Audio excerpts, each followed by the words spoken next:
what I'm going to say, and I have very strong views, and they are not common. But I also think that I don't want to live a common life, and so that I cannot have common views, right? So just like as a big disclaimer to that, like I've only seen two dynamics that work in relationships over like an extended period of time. One is kind of the like we're in it together, and the other is like the cheerleader and quarterback, like cheering you on. But the thing is like I can speak a lot to the we're in the game together. For me, I know personally, like I had two very long relationships that were cheerleader dynamics. And to me, I could not imagine living life that way, having now lived what I live now. Because like there's a certain amount of shared respect that you never get with somebody who does not know what it's like to be in the battlefield or in the arena. And if I'm like, I need to work for the next 3 days and like write 5 book chapters, like there's not a discussion. It's like, of course, do your thing. There's no like, I can't believe you're like, And to the flip side, in the cheerleader dynamic, a cheerleader who's really rooting for the team doesn't ask the quarterback to come out when the game's on the line. And so I think that a lot of people are running in what they consider to be cheerleader dynamics, but they are inverted dynamics. They're actually sabotaging the game. And I think that it's like in that dynamic, it's harder, in my opinion, to do the cheerleader quarterback because you have to have a very aligned mission and goals of like the relationship.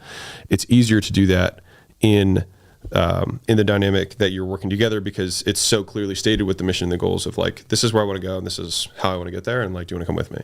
And then you're very much operating on this shared sense of reality.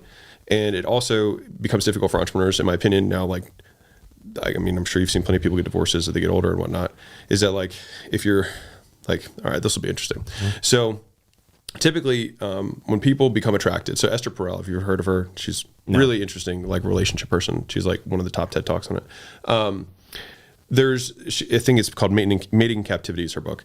But in the beginning, you have kind of this mystery because you don't know each other, and that's what creates like the excitement, right? And as you get to know each other over time, you swing like from mystery to familiarity, right?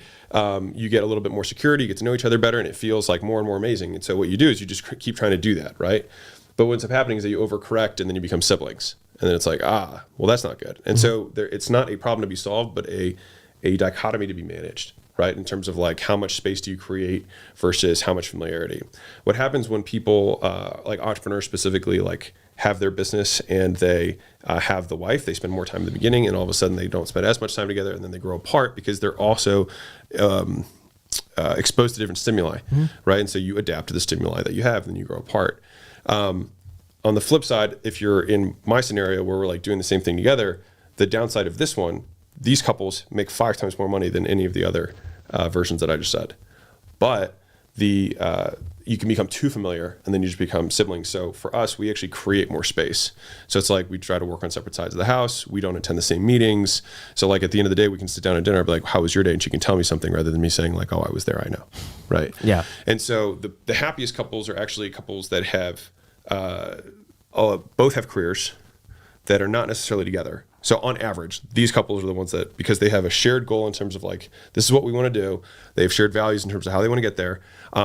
And they respect one another, and they respect each other's goals, and then they walk kind of in parallel. So you've got the, like, I'm working the entrepreneur, and then you've got the stay-at-home wife. There's many times everyone's seen that one go wrong. There's the, like, we're both working together in it, where these people have to correct for trying to create more familiarity. These ones have to create more space, so you have the space to be missed. And then these ones tend to be in the middle already, and so they just kind of like have to keep walking. And so for me, it was actually just interesting seeing the different dynamics and like how we had to correct in the beginning. Like we spent all day every day together, and the business was small, so it was like she was there and I was here, and we worked out together and we ate together, and we did that for like 2 years. And I was like, maybe I'll sit on different meetings than you. Yeah. But like seeing the level of like commitment and loyalty that you get from that, and I don't know. So I went on a little bit of a tangent there, but I have strong beliefs around that, and I think that you don't have to compromise anything if you don't want to.